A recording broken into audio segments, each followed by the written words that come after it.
Je m'appelle Loïc, j'ai 27 ans, je suis prototypiste concepteur optique, j'habite la région de Brest.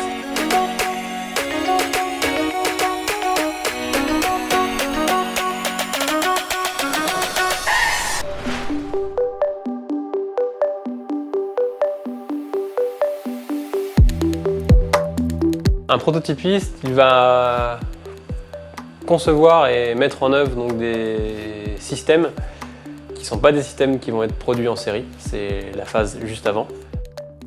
Le prototype, il est là pour vérifier que la solution qu'on a trouvée, elle marche, qu'elle répond aux besoins et dégrossir le terrain avant de lancer les séries et de faire des catastrophes.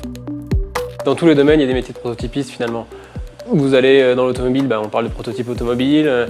Dans l'aéronautique, mieux vaut faire des prototypes parce que si vous lancez un avion et qu'il ne vole pas, ça peut mal se passer. Evosense, c'est un bureau d'études brestois sur le Technopôle de Plouzanais. Donc on est une quinzaine de personnes, des ingénieurs et des techniciens. Donc on fait pas mal de choses, de l'étude de faisabilité, donc est-ce que la chose est faisable, jusqu'à la production de petites séries, donc une centaine d'exemplaires. Et donc il y a différents domaines d'expertise, l'optique, la mécanique et l'électronique. Voilà. Pourquoi j'ai voulu passer dans l'optique? Donc j'ai fait quelques années à la fac, c'était pas mon endroit pour apprendre. Donc je me suis orienté sur un BTS système photonique. C'est là que j'ai vraiment accroché, parce que déjà j'ai eu un très bon professeur et un milieu d'apprentissage qui était enrichissant. Et après, donc, j'ai fait une école d'ingénieur en optique, spécialisée en optique, où là j'ai vraiment pu approfondir toutes les connaissances vraiment théoriques et apprendre vraiment ce que c'est que mon métier d'ingénieur concepteur prototypiste. Donc un des derniers gros projets qu'on a fait, c'est donc avec une entreprise française sur Paris qui fait des ordinateurs quantiques. Donc c'est la grande nouveauté des dernières années.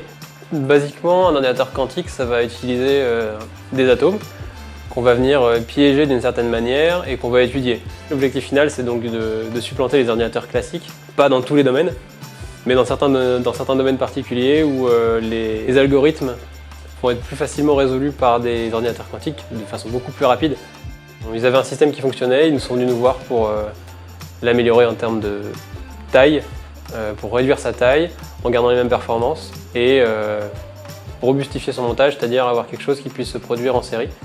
Donc c'est ce qu'on a fait, c'est ce qui m'a pris une bonne partie de l'année dernière.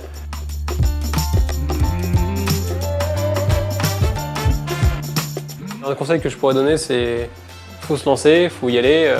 Certains vont dire oui mais il manque les connaissances techniques, il manque ceci. C'est des choses qui peuvent s'acquérir en cours de temps. L'important c'est d'être curieux et souvent quand on aime quelque chose finalement on apprend à aimer aussi la théorie qui est autour et on apprend mieux à aimer les maths, ce genre de problème.